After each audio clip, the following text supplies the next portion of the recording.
Welcome back to my channel learning continues. నాకు ఎప్పుడు ఈ థాట్ ఉంటుందండి, అంటే ఎప్పటి నుంచో ఉంది thought. I wanted to share, ఇప్పుడు షేర్ చేస్తున్నా. అయితే people like me who have tried group 1 కానీ గ్రూప్ 2 కానీ at their later stages, second innings అంటాం కదా. ఫస్ట్ ఇన్నింగ్స్ అంటేనేమో ఎర్లీ 20s, సెకండ్ ఇన్నింగ్స్ అంటేనేమో మనకి లేట్ 30s. సో ఇప్పుడు నాలాంటి వాళ్ళు చాలామంది లేట్ 30sలో వచ్చారు, చదివారు, ఒక 2-3 ఇయర్ వేస్ట్ చేసుకున్నారు. మరి ఏమైంది? ఈ నోటిఫికేషన్ వల్ల వీళ్ళ అందరూ మళ్ళీ బ్యాక్ టు ఎవర్ జాబ్స్ వాళ్ళు వెళ్ళిపోయారు.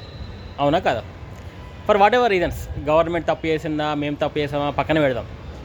కానీ ఓవరాల్గా రిజల్ట్ ఏమైంది? ఇంత చదివిన క్యాండిడేట్స్ మళ్ళీ ఎవరి జాబ్లోకి వాళ్ళు వెళ్ళిపోయారు. సాఫ్ట్వేర్ అయితే సాఫ్ట్వేర్ డిపార్ట్మెంట్, పోలీస్ డిపార్ట్మెంట్ అయితే పోలీస్ డిపార్ట్మెంట్, ఏదో వెళ్ళిపోయారు కదా. అయితే ఇక్కడ నా ప్రశ్న ఏంటంటే, తెలంగాణ గవర్నమెంటు లేకపోతే ఒక స్టేట్ గవర్నమెంటు ఇట్లాంటి క్యాండిడేట్స్ని ఎవరైతే చదివారో, కొంచెము వాళ్ళు లైఫ్లో కొంచెం ప్రూవ్ చేసుకున్నారో in their respective fields. For example ఇప్పుడు నన్నే తీసుకోండి, with lots of experience, these many years, almost close to 20 years of experience in IT industry, handled various projects internationally, nationally. ఇప్పుడు నాలాంటి పర్సన్ అట్లనే ఇంకా కొంతమంది డిపార్ట్మెంట్స్ వచ్చి ఉంటారు. కానిస్టేబుల్స్, ఫర్ ఎగ్జాంపుల్ ఒక కానిస్టేబుల్ వాడు క్రైమ్లో పనిచేసి ఉంటాడు. వాడికి ఎంత నాలెడ్జ్ ఉంటుందండి? చాలా నాలెడ్జ్తో వస్తాడు. ఒక అతను లా నుంచి వచ్చి ఉంటాడు.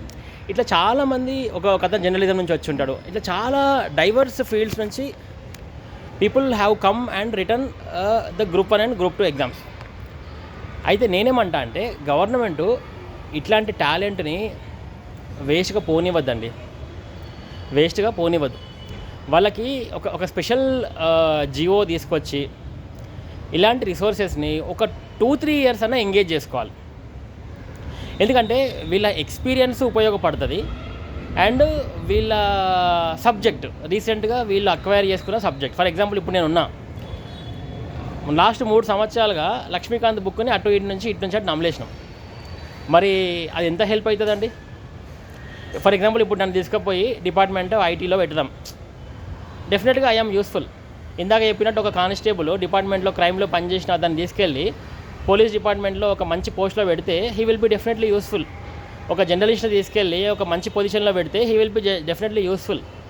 అవునా కదా? ఇట్లా ఒక డాక్టర్ ఉన్నాడు, ఒక డాక్టర్ ఒక 15-20 ఇయర్స్ మెడిసిన్లో చేశారు. ఆయన తీసుకెళ్ళి హెల్త్ డిపార్ట్మెంట్లో ఆయనకు మంచి పొజిషన్ ఇవ్వండి, హీ విల్ ప్రూవ్ హిమ్సెల్ఫ్. అయితే ఇలాంటి క్యాండిడేట్లని తీసుకోకుండా రిక్రూట్మెంట్ పేరుతో మనం ఏం చేస్తున్నామంటే, మంచి టాలెంట్ని పక్కన జరిపిస్తున్నాం. రిక్రూట్మెంట్ అది 3 ఇయర్స్ అవుతుంది, 4 ఇయర్స్ అవుతుంది, కోర్టు కేసులు అవుతున్నాయి, ఇవన్నీ అవుతున్నాయి. This is the problem. మళ్ళీ ఎవరి జాబ్లోకి వాడు వెళ్ళిపోతున్నాడు. గవర్నమెంట్ ఎందుకు ఈ విధంగా థింక్ చేయదు అనేది నా పాయింట్. అంటే మీరు ఈ సినిమా చూసారండి, చంద్రబాబు నాయుడు అంటే స్టార్టింగ్లో వచ్చినప్పుడు ఒక సినిమా వచ్చింది 90s, మిడ్ 90sలో, ఒక్కడు అనుకుంటా, అర్జున్ది, ఒకే ఒక్కడు మూవీలో అతను 1 డే సీఎం అవుతాడు. సీఎం అయినప్పుడు ఆయన ఏం చేస్తాడంటే, ఐఏఎస్ ఆఫీసర్లని పెడతాడనమాట. ఒక ఎక్స్పీరియన్స్ ఉన్న ఐఏఎస్ ఆఫీసరు, ఒక ఉత్సాహవంతమైన యువకుడు. అంటే ఎక్స్పీరియన్స్కి అంత ఇది ఉంది కదా, అంత మీనింగ్ ఉంది కదా, అంత ఇంపార్టెన్స్ ఉంది. ఇప్పుడు ఇంకొక ఎగ్జాంపుల్ చెప్తా అండి. ఒక 21 ఇయర్స్ ఐఏఎస్ ఆఫీసర్ ఉన్నాడు, లెట్స్ సే ఒక 21 ఇయర్స్ ఐఏఎస్ ఆఫీసర్ క్రాక్ చేశాడు. ఈయన ఒక ప్రాజెక్ట్ని బాగా హ్యాండిల్ చేస్తాడా, లేకపోతే ఒక 40 ఇయర్స్ మంచి ఎక్స్పీరియన్స్తో చాలా ప్రాజెక్ట్స్ హ్యాండిల్ చేశారు? ఎవరు బాగా హ్యాండిల్ చేశారు మీరు చెప్పండి? ఆబ్వియస్గా with good number of experience. అతనికి అథారిటీ ఉంది, అంటే అతనికి పవర్ ఉంది, కానీ ఎక్స్పీరియన్స్కి వచ్చేసరికి వీళ్ళే కదండి. ఇంకొక ఎగ్జాంపుల్ చెప్తా. ఒక 21 ఇయర్స్ ఎంబీబీఎస్ డాక్టర్ని మనము ఎక్కువ నమ్ముతామా, లేకపోతే ఒక 20 ఇయర్స్ ఒక నర్సుగా పనిచేసిన ఆమె చాలా డెలివరీస్ చూసి, చాలా ఇలాంటివి చూసి ఈమెను ఎక్కువ నమ్ముతామా? ఆబ్వియస్గా ఈమెనే కదా. అంటే ఆమెకు లీగల్గా సర్జరీ చేసే అవకాశం ఉండకపోవచ్చు, బట్ చెప్తున్నా, అంటే ఎక్స్పీరియన్స్కి అంత వాల్యూ ఉంది అంట. మన ఇళ్ళలో కూడా మనం ఎందుకు పెద్దవాళ్ళతో ఉంటామండి? వాళ్ళ ఎక్స్పీరియన్సే కదా. అరే ఇంట్లో ఒక పెద్ద మనిషి ఉండాలని అందరు అంటారు కదా, ఎందుకు ఉండాలి పెద్ద మనిషి అంటే మంచి చెడు చెప్తుంది కదా. నీకు ఒకటి చాలా పెద్ద ప్రాబ్లంగా అనిపించవచ్చు, కానీ మీ అమ్మమ్మనో తాతయ్యతో మాట్లాడితే అది చిన్న ప్రాబ్లం అని చెప్తారు, ఎందుకంటే వాళ్ళకి తెలుసు వాళ్ళ ఎక్స్పీరియన్స్ ప్రకారము అది చిన్న ప్రాబ్లం అని. నీకు అది ఒక పెద్ద హర్డిల్, అంటే ఎక్స్పీరియన్స్ లేక నీకు అది పెద్ద హర్డిల్లా కనబడుతుంది, బట్ వాళ్ళ జీవితాన్ని చూశారు కాబట్టి అది చిన్న హర్డిల్లా కనబడుతుంది. నేను ఇన్ని ఎగ్జాంపుల్స్ ఎందుకు చెప్పినా అంటే the importance of experience in any industry చెప్తున్నా అండి, ఎనీ ఇండస్ట్రీ చెప్తున్నా. సో ఈ వీడియో ఎవరైనా మేబీ ఈ వీడియో మన గవర్నమెంట్లో ఎవరైనా చూసినా, టీజీపీఎస్సీ వాళ్ళు చూసినా, ఏదైనా మినిస్ట్రీస్ చూసినా రేవంత్ రెడ్డి గారికి ఫార్వర్డ్ చేయండి సార్, చెప్పండి సార్ ఇట్లాంటి పీపుల్ చాలామంది ఉన్నారు, మనం ఎందుకు 40 years లేట్ 30sలో ఉన్న వాళ్ళని ఎందుకు 2-3 years తీసుకోండి డిప్యుటేషన్ మీద. ఇప్పుడు కూడా ఉన్నాయి డిప్యుటేషన్ మీద, గవర్నమెంట్ హ్యాస్ కాంట్రాక్ట్ పొజిషన్స్, కానీ అట్ ద బేస్ లెవెల్లో ఉన్నాయండి, గ్రూప్ 4 లెవెల్లో, అంతకంటే కింద స్థాయి లెవెల్లో ఉన్నాయి.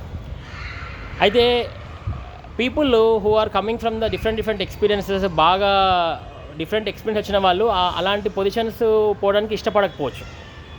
మరి అలాంటి ఉన్న వాళ్ళకి ఇట్లాంటి పొజిషన్స్ 2-3 years ఇవ్వండి. పోనీ వాళ్ళకి ఇది ఇవ్వకండి సార్, మీరు రెవెన్యూ డిపార్ట్మెంట్స్ ఉంటాయి కదా, రెవెన్యూ, పవర్, ఎలక్ట్రిసిటీ, మైనింగ్స్ ఇవ్వకండి, పైసలు వచ్చేవి వేరే ఇవ్వండి. ట్రైబల్ వెల్ఫేర్ ఇవ్వండి, ఉమెన్ అండ్ ఎడ్యుకేషన్ ఇవ్వండి, చైల్డ్ వెల్ఫేర్ ఇవ్వండి. పైసలు లేని ఉన్నాయి కదా, tribal welfare, department of education, ఇట్లాంటివి ఉన్నాయి కదా పొజిషన్స్, బీసీ వెల్ఫేర్లు, ఇలాంటివి ఇవ్వండి. దాంట్లో వీళ్ళ ప్రతిభ చూపిస్తారు. అరే మొన్న లాస్ట్ ఇయర్ ఎప్పుడో 6 months back, 1 year back Modi ఒక మంచి ప్రపోజల్ తెచ్చిండు, 40 years వాళ్ళని కూడా తీసుకుంటాము, వాళ్ళకి మంచి పొజిషన్ ఇస్తామని. అది 10 రోజులు కూడా కాలేదు, దాన్ని తీసి పడేసారు. అరే ఎందుకండి అంత మంచి పోస్టు సరే ఎర్లీ 20sలో మిస్ అయిన వాళ్ళు లేట్ 40sలో మళ్ళీ వాడు ఏదో ఒకటి చేద్దాము అని అనుకుని ఉంటారు, వాళ్ళని మిస్ చేసేసారు. అవునా కదా, ఏదో ఒక రీజన్ చెప్పి మిస్ చేశారు. అంటే నేను ఎందుకంటున్నా అంటే ఇలాంటి పీపుల్ కూడా, ఇప్పుడు నాలాంటి people wants to do some service to the society. Service అంటే గన్ను పట్టుకొని బార్డర్లో కూర్చుంటేనే సర్వీస్ కాదండి. ఎవ్రీడే నువ్వు నీ యొక్క పనిని కూడా సాక్రిఫైస్ చేస్తే అది కూడా సర్వీసే. ఫర్ ఎగ్జాంపుల్ ఇప్పుడు నేను సాఫ్ట్వేర్లో ఉన్నా, మంచి జీతం వస్తుంది, ఆ మంచి జీతాన్ని వదులుకొని స్టేట్ ఆఫ్ తెలంగాణ ఒక తక్కువ జీతం ఇచ్చినా కానీ ఒక 2 yearsకి పనిచేసిన అనుకో, ఆ సర్వీస్ కాదా అండి? అరే మన స్టేట్ కోసం ఒక 2 సంవత్సరాలు పనిచేస్తే సర్వీస్ కాదా? అది కూడా సర్వీసే. అది ఎందుకు సర్వీస్ కాదు? మనకి అంటే దేశం అన్నా రాష్ట్రం అన్నా ఎప్పుడో ఏది ఒక కెలామిటీ వస్తేనో, ఒక పక్క దేశం మనకి ఇబ్బంది పెడితేనో అప్పుడే గుర్తొస్తుందా దేశము? లేకపోతే 15 ఆగస్టు 26 జనవరికి జెండా గుర్తుపెట్టుకోవాలి, రోజు గుర్తురాదా అండి కంట్రీ? మన రోడ్లు చూస్తే రోజు గుర్తు రావాలి, మన దేశము హ్యూమన్ డెవలప్మెంట్ ఇండెక్స్ చూస్తే రోజు గుర్తు రావాలి, మన కరప్షన్ పర్సెప్షన్ ఇండెక్స్ చూస్తే రోజు గుర్తు రావాలి, పావర్టీ ఇండెక్స్ చూస్తే రోజు గుర్తు రావాలి. గుర్తు వస్తుంది. ఎంతసేపు వాళ్ళని వీళ్ళని బ్లేమ్ చేయడం కాదు. ఇప్పుడు నేనున్నా ఎంతసేపు గవర్నమెంట్ని బ్లేమ్ చేసి రేవంత్ రెడ్డి గారిని, కేసీఆర్ని బ్లేమ్ చేయడం కాదు. నేను నాకు అవకాశం ఇవ్వు, రాకపోతే చెప్పు తీసుకొని కొట్టాడు మాలాంటి వాళ్ళని. యూట్యూబ్ వీడియోలో మాట్లాడడం కాదు, మేము నిజంగానే మీకు అవకాశం కలిగించినాంరా, నువ్వు పని చేస్తావా అని. నేను రేపు పొద్దునే వస్తాను, ఫ్రీగా వచ్చి పని చేస్తాను, నేను శాలరీ కూడా వద్దు. ట్రై చేసిరా అండి ఎప్పుడైనా గవర్నమెంట్ ఇలాంటి పీపుల్కి అసలు జాబ్ ఇచ్చి చూద్దాము, ఏమైనా మార్పు వస్తుంది, ఏమైనా ట్రై చేసిరా? చెయ్యరు, ఇలాంటివి చేయరు. ఎంతసేపు నోటిఫికేషన్ పెడతారు, అది 5-6 ఏళ్ళు అవుతుంది, అయ్యేసరికి ఈ మాలాంటి వాళ్ళు అందరూ చల్లబడతారు.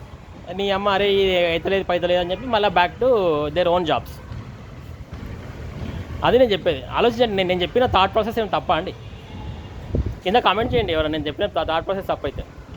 ఎవరైనా మినిస్ట్రీ వాళ్ళు, ఎవరైనా డిపార్ట్మెంట్ వాళ్ళు చూస్తే ఫార్వర్డ్ చేయండి సార్, డిస్కషన్ పెట్టండి అసెంబ్లీలో. అరే ఎందుకు ఇలాంటి వాళ్ళని ఎందుకు వదిలేయాలి, ఇంతమంది సబ్జెక్ట్ ఉన్న వాళ్ళని ఎందుకు వదిలేయాలి? ఆ నోటిఫికేషన్ జరిగేది జరుగుతుంది, కానీ వీళ్ళని తీసుకుందాం.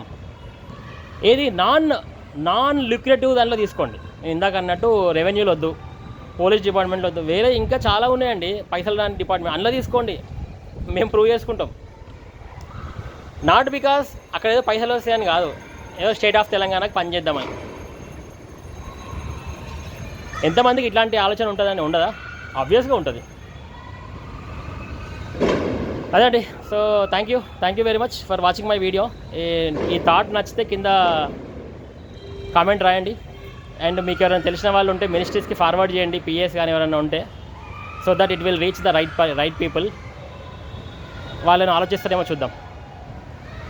Thank you, have a good evening. This is Aditya బొమ్మ సైనింగ్ ఆఫ్.